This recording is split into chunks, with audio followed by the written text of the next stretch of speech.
welcome to the Imperial. If you don't spend all of your overdraft here, you can't really call yourself a drama student. Oh my god, where have you been? Rehearsal. Couldn't miss Talkback for the world though, seeing as I've been stuck in White House 3 most of this week.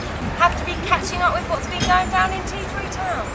Well, you're just in time for episode 5. Have fun! Squeezed into this week's edition of the only department chat show, even I managed to escape from the gruesome jaws of expressionism to wander into the paradise of Reed Hall Gardens for some spectacular site-specific entertainment from the Harbinger Theatre Company. And the shows must go on. We give you a taster of the latest T3 talent. We welcome into the studio the main man of the annual Arts Week, taking off today. And last but not least, I reveal the trailers I have gathered for this week's performance extravaganza. So, you're around? Seeing as I'm the one who's been doing all of the trekking around your performances this week, I think it's all around. Thank God for this Sahara sun. Makes the MP the ever more perfect place to be and works wonders for some classic open-air Shakespeare. Walking by this lovely lake, epic scenery that's just been here for the Harbinger Shakespeare Company's version of A Midsummer Night's Dream. I can't believe that guy actually jumped in the lake. It must be freezing. It got really cold now, but we've all really enjoyed it and had a lovely evening. I'm just outside Reed Hall, where I've just bought this giant slice of lemon cake for 20p. Refreshments were provided in the form of cake, sandwiches and pins prior to the performance, which followed another classic of Shakespeare's comedies, Twelfth Night. This roll is amazing.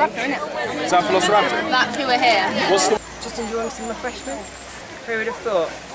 Dinner for 40p. It's brilliant. And we're just about to enjoy some Shakespeare, so good times. Eyes must with his judgment look. I do entreat your grace to pardon me. I know not by what power I am made bold, nor how it may affect my modesty, to please my thoughts in such a presence, but... I think we're just about to change location, so if you'd like to follow me to the next place, we'll catch the next bit of this epic fairy tale. With the soul of love. And there I take this charm. Travelling from location to location around the stunning lake, we really felt transported to the magical world of the fairy kingdom. Come on, lovely lady night. So the night will lullaby. So the night will lullaby. So the night will lullaby.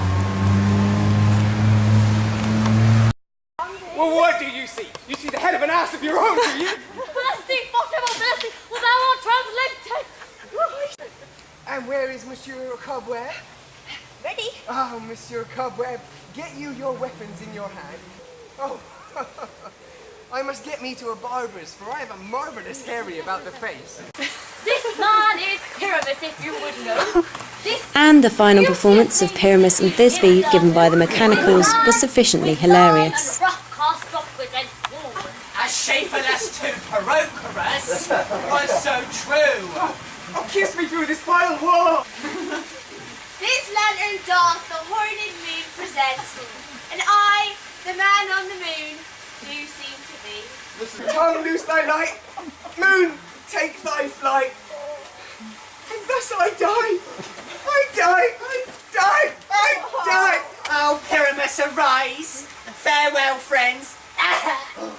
That's the end. And this is how it goes.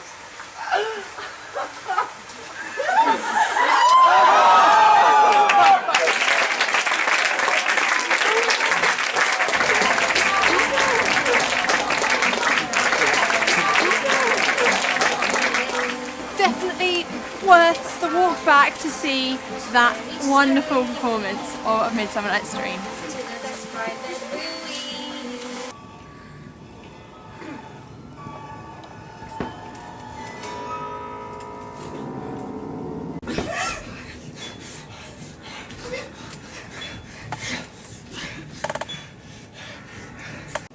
My shame's so dead, mine honour is newborn.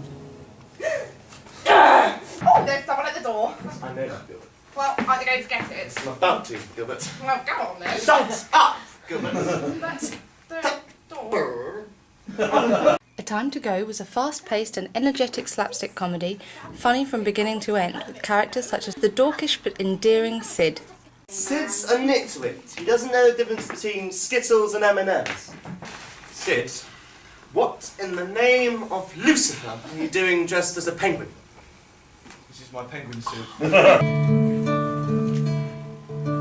Every time I click my fingers, a child screams from an ingrowing toe. An Apple a Day was a black comedy exploring the highs and lows of the NHS. From the hilarious STI song.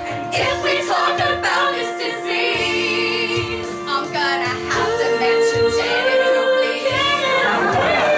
So control yourself, you're not gonna die. You just picked up a cheeky STI virus. But me goes out to you because you can't help being a whore. To the poignant and moving final monologue from Rosie Abraham. Fuck! People commit genocides and then they get to live to the ripe old age of whatever they fucking want before they get to decide when they get to die.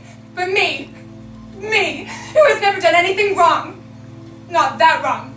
No, I don't get that privilege. I'm not worthy of a few more fucking years. Hope there's someone who'll set my heart free. Nice to hold when I'm tired. Awesome, the guys were awesome, it went really well, they really stepped it up a notch. I was laughing and crying even though I've seen it about 1,000 times. If you didn't see it, you should have done because it's over now.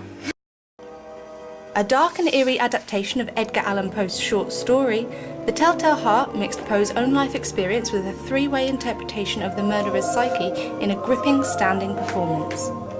Telltale Heart was a very interesting experiment, combining 4 solo performances into one piece. Intense, I think would be one way of describing it. You really felt the madness that Edgar Allan Poe kind of was feeling as well. But why then would you say that I am mad? The disease had sharpened my senses, not destroyed, not dulled them. The Messiah was a wonderfully staged physical chorus piece by Stephen Burkoff, which re-examines the character of Jesus Christ and whether or not he was indeed the Son of God or just a clever manipulator. I came to set the world on fire!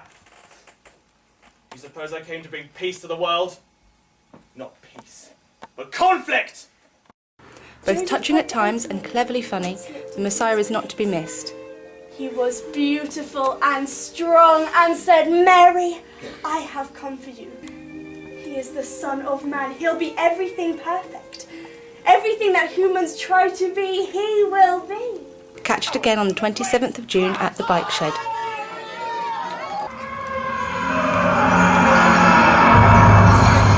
What is this racket? It is the ghost. As I said before, he does not care who in this place.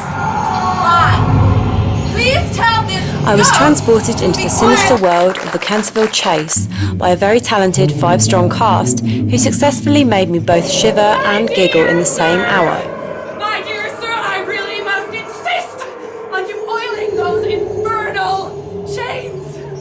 The noise is becoming quite unbearable.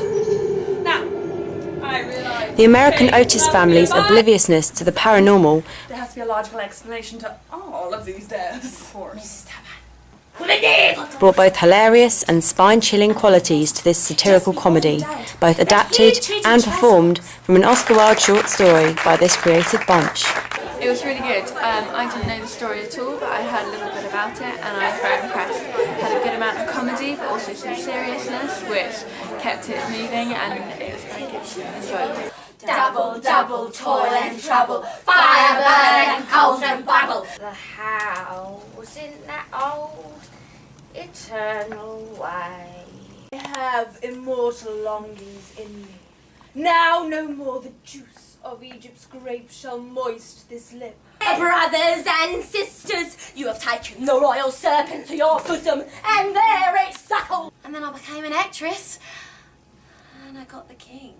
Oh, plunge your dagger between my ribs and let me fall into sulphurous eternity. I am newt and toe of frog, wool of bat and tongue of dove.